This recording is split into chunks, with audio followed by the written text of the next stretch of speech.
الحمد للہ رب العالمین۔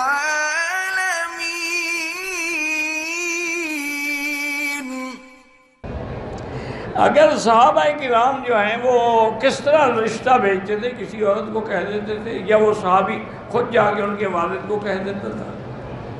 اسلام میں کیا شرم ہے؟ اسی لیے ایک دفعہ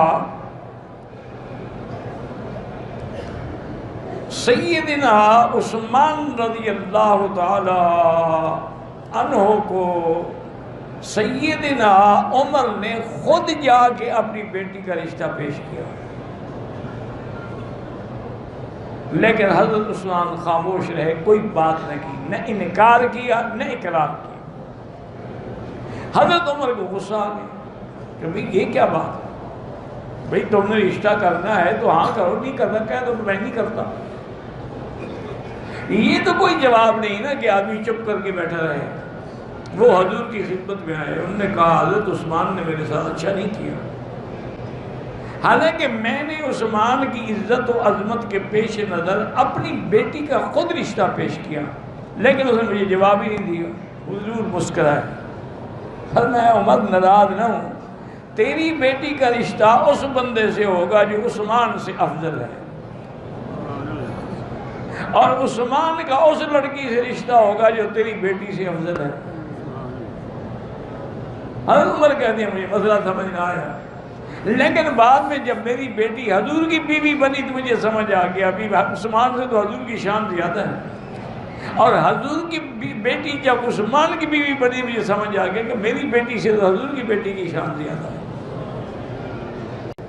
کہتے ہیں میرے بیٹے ہیں 27 سال کے، ہم کوشش کر رہے ہیں ان کے رشتے کے لیے، میرا بھائی ان سے بھی کہیں آپ خود بھی اول آخر درود شریف پڑھ کے 3 دفعہ سورۃ الرحمن پڑھ کے رشتے ڈھونڈیں، انشاءاللہ خیر کے رشتے مل جائیں گے، بلکہ کوشش یہ کرو کہ دین والے رشتے ڈھونڈو، اگر دین والا رشتہ نہ ہو تو پھر نہ ڈھونڈو، پھر خواہ نہ زور لگاؤ۔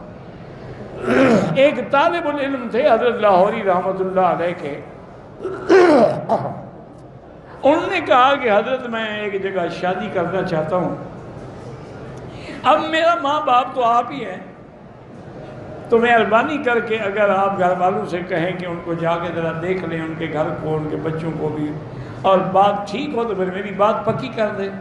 تو حضرت نے اپنی گھر والی کو بھیجا، جب واپس آئی تو اس نے کہا کہ اس سے کہو کہ یہاں رشتہ نہ کرے، کیونکہ جب وہاں نماز کا وقت ہو گیا تو میں نے کہا کہ مجھے مصلی دو، لوٹا دو، میں وضو کر نماز، انہوں نے کہا جی ہمارے گھر میں تو مصلی نہیں ہے۔ جب گھر میں نماز ہی نہ ہو ایسی جگہ رشتے کرنے کا کیا مطلب؟ اور جو آدمی نماز نہ پڑھے وہ خدا کا غدار ہے، جب خدا کا غدار ہو تیرا وفادار بن جائے گا، وہ عقل کی بات ہے۔ حضرت عمر رضی اللہ عنہ جب کسی کو ملازم رکھتے نا کسی کام، پہلی بات یہ پوچھے نماز پڑھتے ہو؟ اگر وہ نمازی ہوتا رکھتے، مطلب کہتے جو نماز کا غدار ہے، نماز میں چوری کرتا ہے، میرے مال کی حفاظت کرے گا؟